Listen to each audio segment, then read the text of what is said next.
still remember the first time I stepped inside the ghost ship.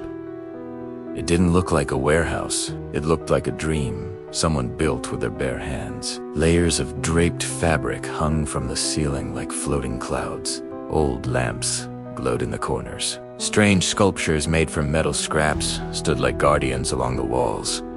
It smelled of wood, incense, dust, and something older.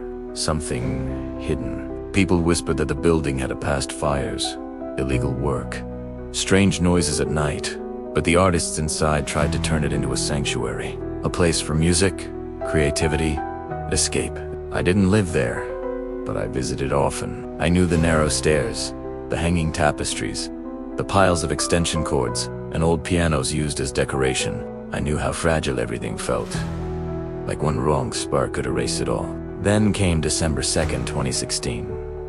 That night, the ghost ship was buzzing.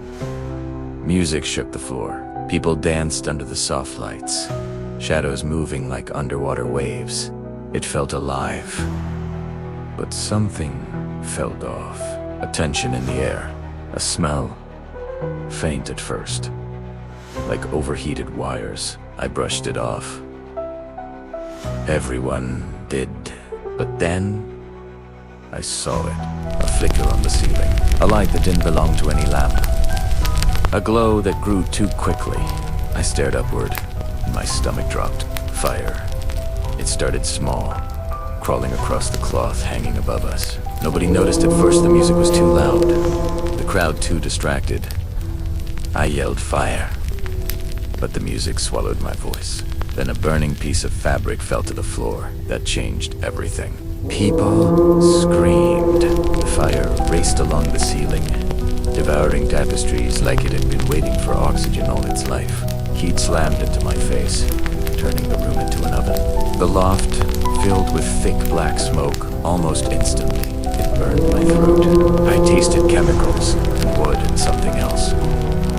Something living. The crowd panicked. Dozens of us rushed toward the only staircase.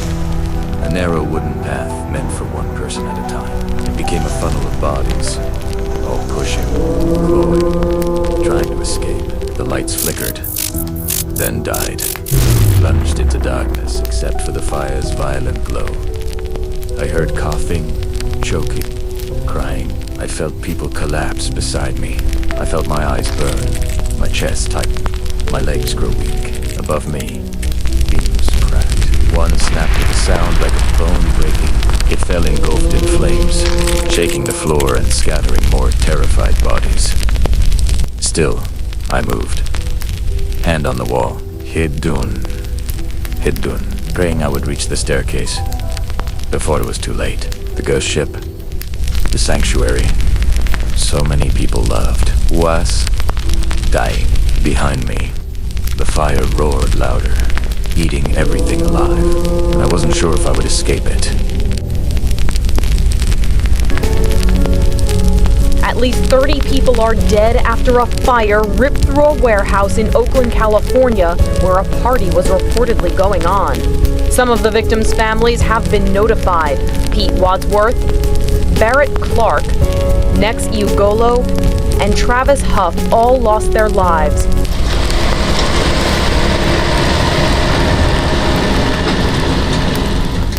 Fire investigation experts are sifting through tons of debris from the ghost ship warehouse fire that were transported by the city to a city-owned lot along Oakport Street.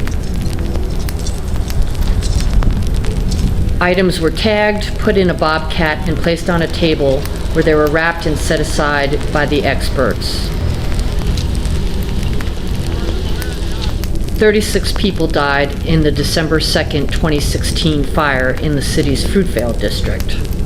Mary Alexander, an attorney representing 31 of 36 of the victims' families, believes there may be clues to the fire in the rubble.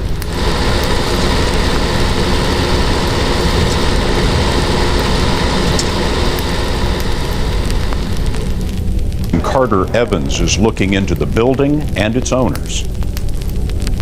More than 15 seconds had elapsed and the entire back was engulfed in flames. No one was supposed to be living there, and the building was under investigation for potential code violations related to unpermitted construction inside. Oakland Mayor Libby Schaaf. All that I know is that we were not able to gain access to the interior of the building. Did you ever see any inspectors visit there? No, and if there were, we would have let them in. Or lived in the warehouse, and says Oakland police have seen the inside of the building a number of times. CBS News obtained this video showing police in the warehouse this October. We're told they were there to access the roof of a neighboring building. Now police are trying to determine if those officers reported the living conditions to the city, according to spokeswoman Jonna Watson. If they should notice any type of violations, if they should notice any criminal activity, we record it, we document it, we forward it. City records show the warehouse and the two adjacent buildings are owned by Choring Trust. The roughly 24 tenants paid a total of about $4,500 a month in rent. The owner has 5 other buildings in the area. What about the owner of this building? The owner of this building has had significant legal advice at this point. We assume that there are going to be many questions. Investigators now believe they've located the origin of the fire in the back of the building, but there is still no official cause. Scott, people who live there tell me they believe the fire could be electrical in nature because of all the old, faulty wiring in the building. Carter Evans for us tonight. Carter, thank you.